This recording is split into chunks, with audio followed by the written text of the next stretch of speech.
பிரியாணி வந்து இப்போ நமக்கு வந்து ரெடி ஆயிடுச்சு. எப்படி இருக்குன்னு நம்ம பார்க்கலாம். சூப்பராக வந்து இல்லை ரெடி ஆகிடுது பிரியாணி. பாருங்கள், ஜம்முன்னு வந்து பிரியாணி வந்து ரெடி ஆயிடுச்சு. சூப்பராக இருக்குது. நல்ல பலன்னு நினச்சதை விட சூப்பராக இருக்குது. இது வந்து தயிர் பச்சடி, அதுக்கு இது வந்து பன்னீர். சரி, இந்த காளான் பிரியாணிக்கு வந்து முதல்ல வந்து ஒரு பிரியாணி சட்டியை வச்சுட்டு அதில் நெய் போடணும். நல்ல நெய் போட்டு அப்புறம் கடலெண்ணெய், அப்புறம் வந்து ரீஃபண்ட் ஆயில், இந்த மூணும் சேர்த்து தான், இந்த மூணு காம்பினேஷனில் தான் வந்து அந்த பிரியாணி வந்து வாசமாகவும் இருக்கும், நல்லாயிருக்கும். கடலெண்ணெய் சேர்க்கும்போது அது ஒரு மணத்தை கொடுக்கும், ஒரு நல்ல ஃப்ளேவரை கொடுக்கும். ஸோ நெய் கொஞ்சோண்டு, கடலெண்ணெய் அப்புறம் ரீஃபண்ட் ஆயில் எல்லாருக்கும் தெரியும். இது சாதாரண ஆயில், வெஜ் ஆயில். ஸோ அதையும் போட்டுக்கிறோம். போட்டதுக்கப்புறம் இப்போ வந்து நம்ம வெங்காயத்தை போட போகிறோம். இந்த 3 ஆயில் தான் வந்து மெயின். நெய், கடலெண்ணெய், ரீஃபண்ட் ஆயில், இந்த மூணுக்குமே வந்து ஒரு ஸ்மெல் இருக்குது. அந்த ஸ்மெல் வந்து நல்லாயிருக்கும் பிரியாணிக்கு வந்து. அதான் ஒரு நல்ல ஸ்மெல்லை கொடுக்கும். எல்லா பெரிய பிரியாணி மாஸ்டர்ஸ் எல்லோரும் இதை தான் யூஸ் பண்ணுவாங்க. கடலெண்ணெய் மெயினாக யூஸ் பண்ணுவாங்க பிரியாணிக்கு. இப்போ வந்து நம்ம இந்த வெங்காயத்தை போட்டிருக்கோம். 2 வெங்காயம், நல்ல பெரிய வெங்காயம். இது வந்து 4 பேருக்கு சாப்பிட்ற மாதிரி நான் பண்ணுறேன். ஸோ 2-3 பேர் சாப்பிட்லாம், நல்ல தாராளமாக சாப்பிட்லாம். 4 பேர் நல்ல மெதுவாகவே சாப்பிட்லாம். இதில் வந்து 2 கிளாஸ் அரிசி போட்டிருக்கேன் நான். 2 கிளாஸ் அரிசி, ஜீரக சம்பா அரிசி, அதை வந்து ஊற வச்சுருக்கேன். 2 கிளாஸ்க்கு வந்து 3.5 கிளாஸ் தண்ணி வந்து வச்சுருக்கிறேன். 3.5 கிளாஸ் தண்ணி வந்து வச்சுருக்கிறேன். இப்போ வந்து இதை வந்து நல்லா கிண்டி விடுங்க. நல்லா கிண்டி விட்டு நல்லா வந்து நமக்கு வந்து பொன்னிறமாக வரணும். ஆனியன் வந்து இந்த பிரியாணியில் மட்டும் பொன்னிறமாக வந்தால் தான் ஒரு ரிச் டேஸ்ட் வந்து கிடைக்கும். ஸோ அதனால் வந்து பொன்னிறமாக வர்றது வரைக்கும் நம்ம வந்து வெயிட் பண்ணணும். இதுக்கு இந்த பிரியாணிக்கு வந்து எப்போவுமே டைமிங் தான் ரொம்ப முக்கியம். எந்த ஒரு உணவாக இருந்தாலும் சரி, டைமிங் கொடுத்து செய்யும்போது தான் அது வந்து கரெக்டாக இருக்கும். அதுமாதிரி இப்போ வந்து பாருங்கள், நல்ல வெங்காயம் வெந்து நல்ல பொன்னிறமாக ஆனதுக்கப்புறம் நான் வந்து அரைச்சி வச்சுருக்கேன் இஞ்சி, பூண்டு, அப்புறம் வந்து கொத்தமல்லி, புதினா, இது எல்லாத்தையுமே சேர்த்து நான் அரைச்சி வச்சுருக்கேன். கொஞ்சம் கறி மசால் பட்டை பொடி, அப்புறம் வந்து மிளகாத்தப்பொடி, மல்லிப்பொடி எல்லாமே மொத்தமாக போட்டு அரைச்சிட்டேன். ஏன்னா நமக்கு டைம் சேவ் ஆகணும். அது வந்து பேச்சுலர் சமையல், ஒன்று எடுத்து பண்ணிக்கிட்டு இருக்க முடியாது. ஸோ மொத்தமாக அரைச்சி போட்டோம். ஸோ டைம் வந்து ரொம்ப சேவ் ஆகும். அதுக்காண்டி தான் வந்து இந்த மாதிரி பண்ணியிருக்கேன். இல்லைன்னா நம்ம ஒவ்வொரு டப்பாவாக எடுத்து திறந்துக்கிட்டு இருக்கணும். இது வந்து கொஞ்சம் கஷ்டமாக இருக்குங்கிறதுனால மொத்தமாக போட்டேன். இதில் வந்து இஞ்சி, பூண்டு, கொத்தமல்லி, புதினா, அப்புறம் வந்து கொத்தமல்லி பவுடர், அப்புறம் வந்து மிளகாய் பவுடர், இதெல்லாம் போட்டாச்சு. போட்டு நல்லா வந்து ஸ்மெல் போக நம்ம வந்து அதை வந்து நல்லா கிண்டி விடணும். அந்த பச்சை மசாலா, அந்த வாடை எல்லாம் போனதுக்கப்புறம் தான் அடுத்த ஐட்டம் வந்து நம்ம சேர்க்க போகிறோம், தக்காளி. ஸோ இந்த தக்காளி வந்து நல்லா கொஞ்சம் பழுத்ததாக இருக்கணும். ரொம்பவும் தக்காளி சேர்க்கக்கூடாது. கரெக்டாக அந்த ஒரு காளான் பிரியாணி நம்ம பண்ணுறோம் அப்படின்னா வந்து 2 தக்காளி வேணால் சேர்க்கலாம் மினிமம். பெரிய தக்காளியாக இருந்தால் 2 தக்காளி, சின்ன தக்காளியாக இருந்தால் 3 தக்காளி சேர்க்கலாம். ஏன்னா நிறைய சேர்த்தோம் அப்படின்னா வந்து இது வந்து 3-4 பேருக்கு செய்கிற மாதிரி தான். ஸோ என்றைக்குமே குவான்டிட்டி வந்து ரொம்ப முக்கியம். எவ்வளோ குவான்டிட்டிக்கு எவ்வளோ போடுறோம் அப்படின்னு. இந்த தக்காளி வந்து நிறைய சேர்த்திங்கன்னா அது வந்து ஒரு தக்காளி சாதம் மாதிரி ஆயிரும். ஸோ அதனால் வந்து தக்காளி வந்து கரெக்டாக போடணும். ஏன்னா நம்ம லாஸ்ட்டாக தயிர் சேர்க்குறோம், எலுமிச்சம்பழம் சேர்க்குறோம். ஸோ அதனால் வந்து இன்னொன்று அதுக்கு வந்து நிறைய புளிப்புக்கான நிறைய ஐட்டங்கள்லாம் நிறைய இருக்குது. இப்போ பார்த்திங்கன்னா கலர் வந்து நல்ல ஒரு ஒரு செம்பொன் நிறத்துக்கு கலர் வந்து வந்துருச்சு. ஸோ இதுதான் வந்து பிரியாணிக்கான ஒரு கலர். இந்த கலர் வந்துட்டுனாலே நம்ம சரியாக செய்கிறோம் பிரியாணியை அப்படிங்கிற அர்த்தம் வந்து வந்துடும். சரி, இப்போ வந்து காளான் வந்து போட போகிறோம். காளான் வந்து நல்ல துண்டாக வெட்டி வச்சுருக்கோம். ஒரு பேக்கெட் காளான் 60 ரூபா. இது வந்து கரெக்டாக நம்ம 3 பேருக்கு நல்லா சாப்பிட்லாம் தாராளமாக. ஸோ 60 ரூபா இந்த பாக்கெட்டு.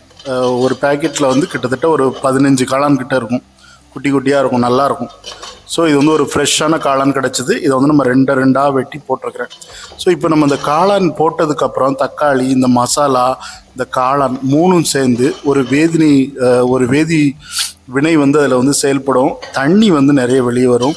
ஸோ அதனால் வந்து தண்ணி வந்து சேர்க்கவே கூடாது. நம்ம நல்ல தண்ணி, அதில் உள்ள தண்ணி வற்றும்படியாக நம்ம வந்து நல்லா வேக வைக்கணும். இப்போ பாருங்கள், நல்லா கொஞ்சம் வெந்துருச்சு. காளான் வந்து நல்லா வெந்து வருது. ஸோ நம்ம இப்போ தண்ணியெல்லாம் வற்றிருச்சு. அதில் வந்து நிறைய தண்ணி விட்டுருக்கோம். தண்ணியெல்லாம் வற்றிருச்சு. நான் உங்களுக்கு ப்ரீஃபாக இதை வீடியோ காமிச்சேன்னா அப்புறம் 1 மணி நேரம் வீடியோவாக மாறிடும். அதுக்காண்டி தான். இப்போ இதில் வந்து கொஞ்சம் பச்சை பட்டாணி பீன்ஸ் வச்சுருக்கிறேன். இதையும் வந்து நம்ம சேர்த்து அது கூட போட்டிங்கன்னா கொஞ்சம் ஒரு நல்லா இருக்கும். இந்த பிரியாணியில் நீங்கள் என்றைக்கெல்லாம் காளான் பிரியாணி பண்ணுறீங்களோ அன்னைக்கு வந்து நம்ம வந்து பச்சை பட்டாணி வாங்கி போட்டோம்னா அது ஒரு அருமையாக இருக்கும். அது சாப்பிட்றதுக்கு ஒரு க்ரன்ச் டேஸ்ட்டில் வந்து இருக்கும். அப்புறம் வந்து பீன்ஸும் வந்து கொஞ்சம் நல்லாயிருக்கும், சாஃப்டாக இருக்கும், சாப்பிட்றதுக்கு நல்லாயிருக்கும். சரி, இப்போ வந்து நம்ம வந்து தண்ணி சேர்க்கணும். தண்ணி சேர்க்கக்கூடிய ஒரு நேரம் வந்து வந்துருச்சு. நல்ல மசாலாலாம் அந்த காய்கறிகளில் எல்லாத்துலேயும் காளான் வந்து நல்ல கொஞ்சம் நல்லா சுருங்கி வத்திருச்சு. காளான் வந்து சுருங்கி வத்திருச்சு, காய்கறிகளும் நல்ல மசாலாவோட ஒன்று சேர்ந்துருச்சு. இப்போ வந்து தண்ணி சேர்க்குறோம். தண்ணி சேர்த்து நல்லா கொதிக்க விடணும். கொதிக்க விட்டுட்டோம் அப்படின்னா வந்து நல்லா கொதிக்கணும். கொதித்த பிறகு தான் அரிசியை வந்து போடணும். கொதிக்கிறதுக்கு முன்னாடி அரிசி போடக்கூடாது. இந்த பிரியாணியை பொறுத்தளவில் நிறைய பேர் செய்கிற தவறு வந்து என்னென்னா அப்படி நுரக்கட்டி வரையிலேயே போட்டுருவாங்க. அப்படி பண்ணக்கூடாது. நல்ல கொதி வரணும். கொதி வந்து அந்த ஸ்மெல்லாம் வந்து அந்த மசாலாலாம் வந்து அந்த ஸ்மெல் வந்து நல்ல ஜம்முன்னு இருக்கும். அந்த கொதி வரையிலேயே ஒரு 2 வீடு தள்ளி ஸ்மெல் வரும். ஸோ அந்த மாதிரி வந்து வாசம் வரும்போது தான் வந்து நம்ம வந்து அரிசியை வந்து போடணும். நிறைய பேர் கொதிக்காமலே வந்து போட்டுருவாங்க. அப்படி கூடாது. இப்போ வந்து கொஞ்ச நேரம் நம்ம வச்சுருக்கோம். பாருங்கள், நல்ல கொதி வந்துருச்சு. ஸோ இந்த டைமில் நம்ம ஏற்கனவே ஊற வச்சுருக்கிறேன். நான் 2 கிளாஸ் அரிசிக்கு வந்து 3.5 கிளாஸ் தண்ணி வச்சுருக்கிறேன். ஸோ அதை வந்து இப்போ நம்ம வந்து இது பண்ணிக்கலாம். 2 கிளாஸ் அரிசிக்கு 3.25 அந்த மாதிரி தண்ணி வந்து வச்சுருக்கேன். ஜீரக சம்பா தான், 1க்கு 1 கூட வைக்கலாம். ஆனால் நம்ம அப்படி வேண்டாம், இவ்வளோ இருந்தால் போதும். இந்த தண்ணி வந்து ஊற்றிருக்கிறோம். இந்த தண்ணி எல்லாம் நல்லா கொதிச்சிருச்சு. இப்போ இந்த டைமில் வந்து நம்ம வந்து அரிசியை வந்து போட்டுடலாம். அரிசி போடக்கூடிய ஒரு டைம் வந்து வந்துருச்சு. இப்போ என்றைக்குமே கொதித்த பிறகு தான் போடணும். கொதிக்கிறதுக்கு முன்னாடி போடக்கூடிய ஒரு தன்மை வந்து இருக்கவே கூடாது. அப்படி போட்டிங்கன்னா அது வந்து வேஸ்ட்டாக இருக்கும். அந்த பிரியாணி வந்து ஒரு ஸ்மெல் வந்து இருக்காது. இப்போ வந்து பார்த்திங்கன்னா அரிசி வந்து போட்டோம். அரிசி வந்து நல்லா பொடி அரிசி, ஜீரக சம்பா அரிசி. சரி, இப்போ இந்த அரிசி போட்டு கொஞ்ச நேரம் வந்து நம்ம அந்த தண்ணியும் அதுவும் ஒன்றா வர வரைக்கும் விடணும். அதுக்கப்புறம் தான் வந்து தம் போடணும். தம் வந்து உடனே போட்டுறக்கூடாது. அரிசியும் அதுவும் ஒன்றா வேகணும். ஒன்றா வெந்து அது அரிசி வேகிறதுக்கு நம்ம கொஞ்சம் டைம் கொடுக்கணும். டைம் கொடுக்காம நம்ம வந்து டக்குன்னு வந்து இது பண்ணிடக்கூடாது. இன்னும் பார்த்தீங்களா, கொஞ்சம் வந்து அரிசி வந்து இன்னும் தான் வேக ஆரம்பிக்கும். வெந்து அந்த அரிசியும் தண்ணியும் ஒன்றா வரும்போது நம்ம வந்து தம் போட்டுடலாம். ஸோ தம் போட்டோன்னா சூப்பராக அருமையான பிரியாணி வந்து நமக்கு ரெடி ஆகிடும். இப்போ பாருங்கள், எலுமிச்சம்பழம் வந்து புழிஞ்சு விட்ருக்குறேன். ஒரு அரை மூடி எலுமிச்சம்பழம். ஏன்னா எலுமிச்சம்பழம் ஏன் போடுறோன்னா, அந்த எலுமிச்சம்பழம் போட்டோன்னா அந்த அரிசி வந்து உதிரியாக வரும், ஒட்டாது. ஒன்றோட ஒன்று ஒட்டாமல் அரிசி வந்து தனித்தனியாக வரும். அதுக்கு தான் எலுமிச்சம்பழம் சேர்க்குறது. எதையுமே வந்து எல்லாம் ஒரு நோக்கத்தோடு தான் இருக்குது. எந்த ஒரு சின்ன பொருளானாலும் இதில் வந்து மிஸ் பண்ணக்கூடாது. பிரியாணியில் நிறைய பேர் வந்து இந்த எலுமிச்சம்பழம் தானே, இது எதுக்கு சேர்க்கணும் அப்படின்னு நினைக்கக்கூடாது. இந்த எலுமிச்சம்பழம் சேர்த்தா தான் உங்களுக்கு வந்து அரிசி வந்து ஒன்றோட ஒன்று ஒட்டாமல் வரும். இப்போ பாருங்கள், கிட்டத்தட்ட தண்ணி எல்லாம் வற்றிக்கிட்டே வந்து ஒன்றா வரப்போகுது. ஸோ இந்த டைமில் வந்து நம்ம வந்து தம் போடணும். தம் போடுறதுக்கு நான் வந்து என்ன பண்ணியிருக்கேன்னா, ஒரு குக்கரில் வந்து கொஞ்சம் தண்ணி வச்சுருக்கேன். விசில் எடுத்துகிட்டு அந்த குக்கரை வந்து நல்லா கொதிக்க வச்சு தண்ணி வச்சுருக்கேன். அதை வந்து மூடி போட்டு மேலே வந்து ஒரு தம் மாதிரி வெயிட்டை தூக்கி வச்சிட வேண்டியதான். அந்த வெயிட் வந்து அந்த குக்கருடைய வெயிட்டு தான், வேறு எதுவும் கிடையாது. ஸோ இந்த மாதிரி பிரியாணி பண்ணுறதுல ஒவ்வொரு மெத்தடு. ஸோ இப்போ இதில் வந்து கொஞ்சம் நெய் போட்டுக்கிட்டிங்கன்னா அந்த லாஸ்ட்டில் நெய் போடும்போது அடி பிடிக்காமல் இருக்கும். அதுக்காண்டி தான் வந்து இந்த நெய் போட்டாச்சு, முடி வச்சாச்சு.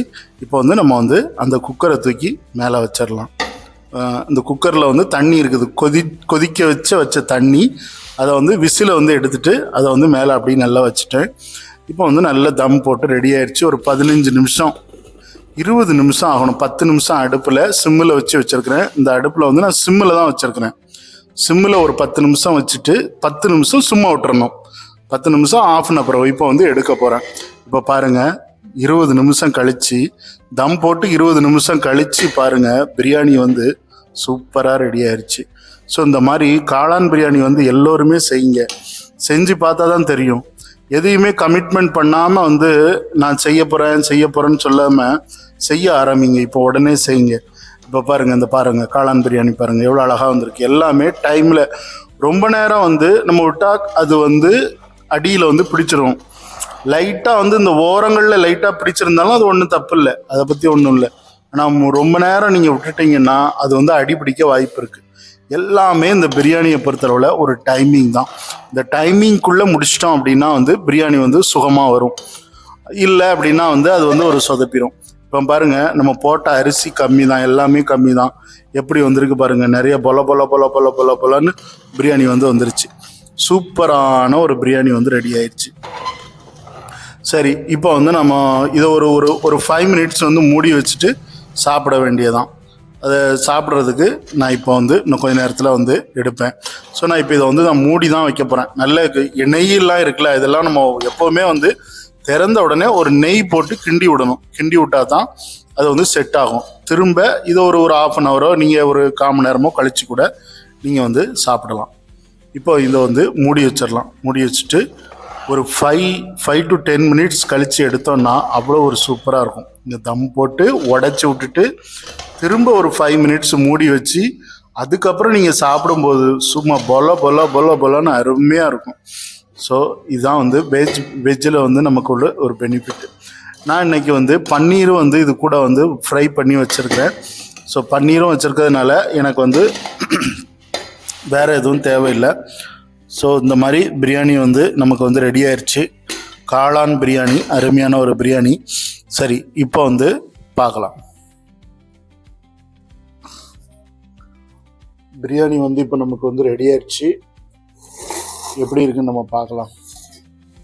சூப்பராக வந்து இல்லை ரெடி ஆகிடுது பிரியாணி. பாருங்கள், ஜம்முன்னு வந்து பிரியாணி வந்து ரெடி ஆயிடுச்சு. சூப்பராக இருக்குது. நல்ல பல பல பல பலன்னு நினச்சதை விட சூப்பராக இருக்குது. இது வந்து தயிர் பச்சடி, அதுக்கு இது வந்து பன்னீர். சரி, இப்போ நம்ம எடுத்து போட்டுக்கலாம். கொஞ்சம்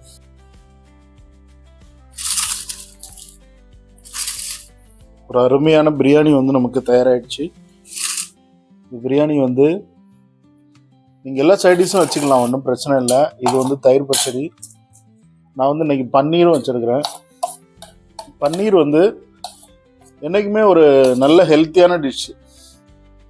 எப்படின்னு கேட்டிங்கன்னா, சைவ பிரியர்களுக்கு பன்னீர் மாதிரியான ஒரு சத்தான உணவு வேறு எதுவும் இல்லை. ஸோ அது வந்து நம்ம சிக்கன் மட்டன் எதுவும் சாப்பிட்றதில்ல. அதில் வந்து கொஞ்சம் பாலாடை கட்டி சீஸ் கட்டி அதனுடைய சேர்ந்த வகை தான் இந்த பன்னீரும். அதனால் சாப்பிட்றதுக்கு நல்லாயிருக்கும். சாப்பிட்டு பார்க்கலாம்.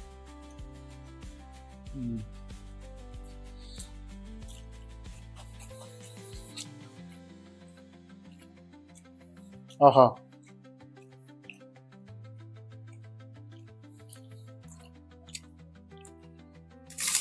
செம்மையாக இருக்குது. பாருங்க, எப்படி நல்லா பொல பொலன்னு பன்னீர் காளான் பிரியாணி வந்து எவ்வளோ ஜம்முன்னு இருக்கு பாருங்க. அருமையாக இருக்குது. புளிப்பு காரம் எல்லாம் கரெக்டாக இருக்குது. ஸோ இந்த மாதிரி எல்லாருமே செஞ்சு பாருங்கள். வீடியோ பிடிச்சிருந்தா லைக் பண்ணுங்கள், ஷேர் பண்ணுங்கள், கமெண்ட் பண்ணுங்கள், சப்ஸ்கிரைப் பண்ணுங்கள். மீண்டும் நான் இதே போன்ற ஒரு டிஷ்ஷை, நான் அருமையான ஒரு டிஷ்ஷோட உங்களை வந்து சந்திக்கிறேன். பாய், see you.